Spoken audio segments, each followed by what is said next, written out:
Narito ang Filipino, Tagalog, na pagsasali ng iyong teksto. Nakapagsindi ka na ba ng kandila at may kakaibang nangyari agad pagkatapos?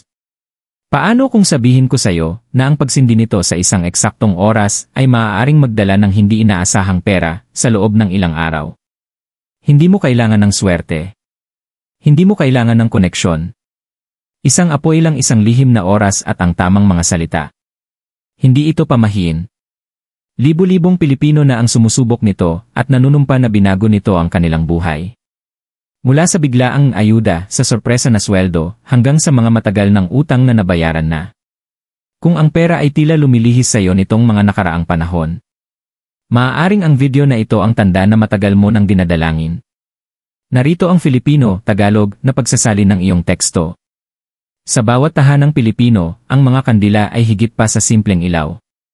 Sinisindihan natin ito kapag nagdarasal, kapag tayo'y nag-aalala, kapag may nais tayong hilingin na hindi natin masabi ng malakas. Pero alam mo ba na may isang espiritual na batas na nagsasabing, sindihan ang kandila sa maling oras at wala kang makukuhang nangyayari. Pero sindihan ito sa tamang oras at nakikinig ang universo. Hindi ito tungkol sa mahika. Ito ay tungkol sa enerhiya, tamang timing, at isang maliit na banal na gawain na ipinamana mula sa mga henerasyon. Maraming tao ang naniniwala na pera ay dumarating lamang sa pamamagitan ng sipag at tiyaga. Pero paano kung may mga hadlang sa enerhiya na humaharang sa biyayang para nasana sa'yo? Paano kung ang universo ay naghihintay lamang ng isang senyales mula sa'yo sa isang partikular na oras? Ngayon, ibubunyag namin ang oras na yon. Ang kandilang dapat gamitin. At ang ritual para makaakit ng pera na kahit hindi pa dumarating, papalapit na. Dahil pagkatapos nito, ang iyong enerhiya at ang iyong pitaka ay maaaring hindi na magiging pareho pa. Narito ang Filipino, Tagalog, na pagsasali ng iyong teksto tungkol sa The Spiritual Science of Candle Energy. Ang espiritual na agham ng enerhiya ng kandila. Sa loob ng maraming siglo, ang mga Pilipino ay tumutok sa mga kandila sa oras ng pangangailangan. Kapag may nawawalang mahal sa buhay, sinisindihan natin ang kandila. Kapag nagdarasal tayo para sa kagalingan, proteksyon, o tulong pinansyal, inilalagay natin ang kandila malapit sa altar, habang tahimik na hinahangad ang mga nais sa bawat kisap ng apoy nito. Ngunit ang gawaing ito ay hindi lamang tradisyon, ito ay gawaing enerhiya. Alam mo ba, ang mga kandila ay may malalim na espiritual na kapangyarihan. Bakit? Dahil pinag-ugnay nito ang apat na elemento.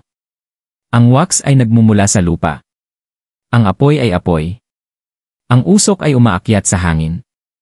At habang nasusunog, natutunaw ito sa likidong kumakatawan sa tubig. Dahil dito, ang ritual ng kandila ay isa sa mga pinakakumpletong espiritual na kasangkapan sa mundo. Ngunit ito ang madalas hindi napapansin ng karamihan. Hindi lang ito tungkol sa kandila, kundi kung paano, kailan, at bakit mo ito sinisindihan ang nagpapasya kung aangat ba ang iyong enerhiya o mananatiling nakablock. Napansin mo na ba kung paano may mga tao na sinisindihan ang kandila at agad silang nagkakaroon ng resulta? Nakakatanggap sila ng tawag sa trabaho. Bigla ang nabayaran ang inakalimutang utang. Nanalo sila sa raffle o may nakitang pera sa daan. Samantalang ang iba naman ay sinisindihan ang kandila at wala namang nangyayari. Hindi ito pagkakataon. Dahil ang enerhiya ay tumutugon sa tamang pagkakahanay, hindi lang sa mga aksyon. Ayon sa mga Pilipinong espiritual na manggagawa at maging mga lumang Europeo na mistiko, ang apoy ng kandila ay nagiging mensahero. Dinadala nito ang iyong intensyon sa universo, parang banal na text message. Ngunit narito ang hamon. Kung mali ang iyong timing. Kung may harang sa iyong damdamin. Kung mabigat ang iyong paligid ng pagdududa o galit. Sisindihan mo man ang kandila, nag-iisa lang ang apoy. Walang mensaheng na ipapadala. Kaya naman, ang pagsindi ng kandila sa tamang oras, may tamang intensyon at ritual, ay maaaring agad baguhin ang iyong pinansyal na enerhiya. Sa katunayan, sinabi ni Baba Vanga, ang bulag na mistiko na tumagna ng mga pangyayaring pandaigdig, na ang apoy ay nakakakita ng katotohanan bago pa man ang mundo. Dahil ang apoy ay hindi nagsisinungaling. Ipinapakita nito ang mga nakatago at binubuksan ang mga nakablock. Kaya kapag sinindihan mo ang kandila sa tamang sandali, hindi ka lang nananalangin. Iniutos mo ang universo na kumilos para sa iyong pabor. At ngayong nalaman mo na ang katotohanan ito, Pag-usapan natin ang makapangyarihang oras na nagbubukas ng pinto ng pera. Ang makapangyarihang oras para sa hindi inaasahang pera. Ngayon na nauunawaan mo na ang kapangyarihan ng enerhiya ng kandila. Pag-usapan naman natin ang pinakamahalagang bahagi ng ritual na ito, ang tamang oras. Kasi kahit gaano pa kalakas ang panalangin, maaaring parang walang nakikinig kung ito'y sabihin sa maling oras. Sa espiritualidad ng mga Pilipino, at pati na rin sa mga sinaunang aral mula sa mga mistiko tulad nina Nostradamus at Baba Vanga, may mga partikular na sandali kung kailan ang tabing sa pagitan ng ating mundo at ng enerhiya ay lumiliit. Tinatawag itong mga bukas na bintana, maikling sandali na makapangyarihan kung saan ang iyong intensyon ay mas mabilis, mas malakas, at mas malinaw na nararating ang universo. At isa sa mga sandaling iyon ay nangyayari. Eksaktong alas negatibo siyam, 00 ng gabi. Alas negatibo siyam, 00 ng gabi, hindi alas negatibo 8, 50 hindi alas negatibo siyam, 01. Narito kung bakit banal ang oras na ito. Sa alas negatibo siyam, 00 ng gabi, karamihan sa mundo ay bumabagal na. Maliit na ang ingay sa isip mo. Hindi na nakapokus ang mga tao sa gulo ng araw, nagsisimula na silang magmuni-muni, huminga at magpalaya. Sa mga termino ng enerhiya, ito ang oras na lumalambot ang iyong vibrational field, kaya mas madaling maprograma ng intensyon. Bukod pa rito, bukas ang iyong subconscious, halos parang espongha. Ibig sabihin, kung tututok ka sa pagtanggap ng pera, sisimulan ng enerhiya mo na hilahin ang realidad na iyon papasok sa iyong paligid. Ngayon, pagsamahin mo ito sa kapangyarihan ng kandila, at nakalikha ka ng isang spiritual na amplifier. Ito ang tinatawag ng mga espiritual na guro na manifestation window. Maikli lang ito, tahimik, at makapangyarihan. At ang alas negatibo siyam, 00 ng gabi sa Pilipinas ay lalo pang malakas dahil naniniwala ang maraming lokal na espiritual na manggagawa na ang oras na ito ay may daladalang enerhiya ng mga ninuno. Dito nagsisindi ng kandila, nananalangin at humihingi ng gabay ang ating mga ninuno. Kaya kapag sinindihan mo ang iyong kandila eksaktong alas negatibo siyam, 00 ng gabi, habang malinaw mong inilalagay ang iyong intensyon para sa kasaganaan, hindi ka lang gumagawa ng ritual. Saksi ka sa isang mahabang linya ng mga Pilipinong kaluluwa na naniwala na ang mga biyaya ay hindi basta-basta dumarating. Tinatawag sila. Ngunit narito ang isang mahalagang paalala. Hindi mo pwedeng gawin ito ng walang puso. Hindi mo pwedeng sindihan ang kandila habang nag-scroll sa telepono. Hindi ka pwedeng ma-distract ng telebisyon, chismis, o mabibigat na emosyon. Dapat mo itong harapin ng buong presensya, na para kang nasa harap ng isang banal na bagay.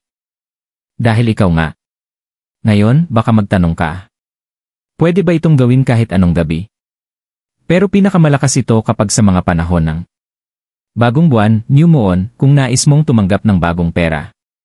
Kabilugan ng buwan, full moon, para lubos na mapalakas ang iyong enerhiya. O sa Martes o Biyernes, na mga araw ng espiritual na pagbubukas at enerhiya ng kayamanan sa maraming tradisyon. Kung umuulan, mas maganda pa. Ang ulan sa panahon ng ritual ng kandila ay itinuturing na tanda ng paglilinis at daloy. At kapag sinindihan mo na ang kandila sa banal na oras na ito, ang susunod na mangyayari ay depende sa kung paano mo gagabayan ang iyong enerhiya. At ito ang pinakamahalagang bahagi. Ang mga hakbang ng ritual. Hakbang-hakbang na ritual. Ngayon na alam mo na ang makapangyarihang oras, alas negatibo siyam, 00 ng gabi, tingnan natin ng detalyado ang mga hakbang sa ritual ng kandila para makaakit ng hindi inaasahang pera. Hindi lang ito basta pagsindi ng kandila. Ito ay tungkol sa paglikha ng isang espiritual na espasyo kung saan malinaw kang maririnig ng universo. Kumuha ka ng malalim na hininga. Magsimula tayo. Hakbang 1, piliin ang tamang kandila. Hindi lahat ng kandila ay may pare-parehong enerhiya. Para sa ritual na ito, kailangan mo ng berdeng kandila, sumisimbolo ng pera, swerte, at paglago.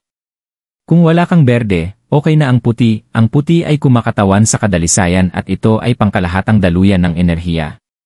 Iwasan ang pula o itim, may dalang matitinding enerhiya ito na hindi angkop para sa intensyong pinansyal. Hakbang 2, linisin ang kandila. Bago mo ito gamitin, hawakan ang kandila sa iyong mga kamay at sabihin, nililinis kita sa lahat ng negatibong enerhiya. Tanging kasaganaan at liwanag ang pinapapasok ko. Maaari mo rin itong punasan ng mahinahon gamit ang maalat na tubig o hiningahan ng 3 beses, isang simbolikong galaw ng paglipat ng iyong hininga, ang iyong lakas ng buhay. Hakbang 3, ihanda ang iyong lugar. Pumili ng tahimik na bahagi ng bahay. Patayin ang mga abala, walang malakas na musika, walang telepono. Kung mayroon kang insenso, sindihan mo. Kung wala, isang maliit na mangkok ng tubig na may kaunting asin sa tabi ng kandila ay sapat na. Ang tubig na ito ang sumisipsip ng anumang negatibong enerhiya sa paligid. Umupo ka, huminga ng malalim ng 3 beses, at ituon ang sarili. Hakbang 4, itakda ang iyong intensyon. Hawakan ang kandila gamit ang 2 kamay. Pumikit. Isipin ang klase ng perang kailangan mo. Isang lumang utang na mababayaran. Isang sorpresa o bonus? Panalo sa loto o raffle. Kapayapaan ng isip dahil sa nabayarang mga bayarin. Huwag lang umasa, isipin mo ng malinaw na nangyayari na ito. Isipin ang pagtanggap nito. Damhin ang ginhawa. Ang saya. Ang kalayaan. At bulongin ang afirmasyon na ito. Ako ay bukas na tumanggap ng hindi inaasahang pera. Ang pera ay dumadaloy sa akin sa mga nakakagulat na paraan. Handa na ako. Nakaayon ako. Pinagpala ako. Ulitin ito ng 3 beses. Damaing bumagsak ang mga salita sa iyong dibdib. Hakbang 5, sindihan ang kandila, eksaktong alas negatibo 00 ng gabi. Pag tumulog ang orasan sa alas negatibo 00 ng gabi, sindihan ang kandila. Tumingin sa apoy. Hayaan kang mabighani nito. Hayaan mawala ang mga alalahanin. Habang nagsusunog ang kandila, patuloy na ulitin ang iyong afirmasyon ng tahimik o malakas kung mag-isa ka. Maaari mo ring idagdag. Universo, sorpresahin mo ako. Handa na ako para sa mga biyayang hindi ko pa nakikita. Gawin ito ng hindi bababa sa 9 na minuto. Hayaan itong magsunog ng hindi bababa sa 30 minuto. Kung maliit at ligtas ang kandila, hayaan itong maubos ng tuluyan. Kung kailangang patayin, huwag itong pahipan. Gamitin ang snuffer o dahan-dahang takpan ang apoy gamit ang kutsarang metal. Ang paghihip ay nagpapalaganap ng enerhiyang kakalap lang. Hakbang 6, bantayan ang mga palatandaan. Pagkatapos ng ritual, ipagpatuloy ang iyong gabi. Pero manatiling alerto. Sa loob ng susunod na 72 oras, pansinin ang mga biglaang text o tawag. Mga biglaang bayad o pera. Mga malayang barya. Mga panaginip na parang totoo. Mga imbitasyon o pagkakataon na tila swerte. Ito ang mga bakas mula sa universo, mga palatandaan na ang iyong enerhiya ay nagbago. Banal ang ritual na ito. Huwag itong madaliin. Huwag gawin ito habang galit, desperado, o nalilihis ang isip. Hindi ito tungkol sa mahika. Ito ay tungkol sa pagkakahanay. At sa sandaling tunay kang nakaayon, tutugon ang universo sa mga paraang hindi mo inaasahan. Ngayon, bago ka magmadaling sindihan ang kandila ngayong gabi, pag-usapan muna natin ang isa pang bagay. Bakit may mga tao na sumusubok nito pero nabibigo pa rin? May mga nakatagong dahilan at panahon na para malaman mo ang mga yon. Babala, bakit maraming tao ang nabibigo sa ritual na ito? Naihanda mo na ang kandila. Alam mo na ang banal na oras. Nabanggit mo na ang mga salita ng may pananampalataya. Pero may ilan na kahit ganito, wala pa ring nangyayari. Bakit? Dahil ang ritual ay hindi lang basta mga hakbang. Ito ay disiplina sa enerhiya. Tuklasin natin ang mga nakatagong dahilan kung bakit may mga Pilipino na sumusubok nito pero hindi nakikita ang resulta. Isa, pagsindi ng kandila habang nagdududa. Ito ang pinakakaraniwang pagkakamali. May nagsasabi ng mga salita pero sa loob ay iniisip nila. Ewan ko kung totoo to. Sana gumana pero baka wala ring mangyari. Pinapatay ng pagdududa ang manifestasyon. Hinahadlangan nito ang pagdaloy ng enerhiya. Hindi tumutugon ang universo sa mga halo-halong signal. Kapag sinindihan mo ang kandila, dapat malinaw ang enerhiya mo. Naniniwala ka. Handa ka. Inaasahan mo. Dahil kung hindi mo pinaniniwalaan ang sarili mong ritual, bakit pa kaya ang universo? 2, pagsasagawa ng ritual habang distracted. Maraming tao ang nagsisindi ng kandila. Tapos nag-scroll sa telepono. O sumasagot ng mensahe. O nanonood ng habang ginagawa ito. Nilalabag nito ang enerhiya na sinusubukan mong buuin. Isipin mo ito na parang nagpapadala ka ng mensahe sa langit, tapos pinapatay ang linya bago sumagot. Sa mga sandaling iyon, dapat buong puso kang naroroon. Nakatuon. Bukas ang damdamin. Hindi ito panahon para mag-multitask. Banal ito. Tratuhin ito ng ganoon. 3. Hindi nililinis ang enerhiya ng lugar. Hindi ka makakaakit ng kasaganaan sa isang lugar na puno ng energetic basura. Kung ginagawa mo ang ritual sa isang magulong silid, maingay, o puno ng away, makakaistorbo ang enerhiyang iyon sa intensyon mo. Bago sindihan ang kandila. Punasan ang mesa. Buksan ang bintana. Sindihan ang insenso o maglagay ng maliit na mangkok ng tubig na may asin malapit. Sabihin ang simpleng panalangin. Linisin mo po ang enerhiya ng silid na ito. Pumasok nawa ang liwanag at kasaganaan. Malinis na lugar katumbas equals malinaw na enerhiya katumbas equals mas mabilis na resulta. 4. Paggamit ng maling kulay ng kandila o paghihip sa apoy. Maaaring iniisip mo, kandila lang yan, pare-pareho lang. Pero hindi, bawat kulay ng kandila ay may kanya-kanyang vibrational frequency. Berde katumbas equals pera, paglago, kayamanan. Puti katumbas equals kadalisayan, pangkalahatang intensyon. Pula katumbas equals pasyon, panganib, pag-ibig, hindi angkop para dito. Itim katumbas equals proteksyon o pagtanggal, hindi para sa pag-akit ng kasaganaan. At ang paghihip sa kandila ay nagpapalaganap ng enerhiyang kakalap lang. Gumamit ng snuffer, mga daliri, kung marunong, o hayaang masunog ito ng ligtas hanggang matapos. 5. Masyadong desperado o kontrolado ang paano. May ilan na humahadlang sa biyaya dahil sa sobrang eksaktong hinihingi. Kailangan bukas may 1-0-0-0 ako. Galing sana sa raffle. Dapat si Tito Ben ang magpadala. Hindi gaya ng courier service ang universo. Ang trabaho mo ay malinaw na humingi. Ang paano ay hindi mo responsibilidad. Hayaan dumating ang biyaya sa sarili nitong paraan. Hayaan kang mabigla. Kapag ginawa mo ang ritual na ito ng desperado, nagiging mabigat ang enerhiya. Pero kapag ginawa mo ito ng may tiwala at pagpapasakop, ang pera ay dadaloy parang tubig. Ngayon na alam mo na kung paano iwasan ang mga bitad. Pag-usapan natin ang susunod na mangyayari. Dahil kapag gumana ang ritual na ito at gumagana nga, sisimulan mong makita ang mga palatandaan. Maliit na mga bagay. Kakaibang mga pangyayari. Mga hindi inaasahang bagay. Pero lahat ito ay may isang ibig sabihin. Ang pera papalapit na. Mga tunay na palatandaan pagkatapos ng ritual. Kaya, ginawa mo na ang ritual. Sinindihan mo ang kandila sa banal na oras. Sinunod mo ang bawat hakbang ng may pananampalataya, focus, at buong puso. Ngayon ay dumarating ang pinakamahikal na bahagi. Ang panoorin kung paano tumutugon ang universo.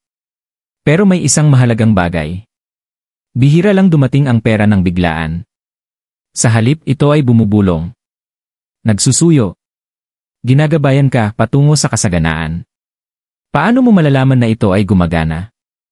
Magsisimula kang makita ang mga tunay na palatandaan, tahimik pero makapangyarihan na nagbago na ang iyong enerhiya. 1. Nagsisimula kang makakita ng barya sa hindi inaasahang lugar. Pagkatapos ng ritual, maraming tao ang nag-uulat na nakakakita ng barya sa mga kakaibang lugar. Sa sahig sa loob ng jeep. Malapit sa pintuan ng bahay. Sa loob ng mga lumang bag o nakakalimutang drawer. Ang mga baryang ito ay simbolo ng pagkakahanay, maliliit, tahimik na mensahe na nagsasabing. Nagsimula na ang daloy.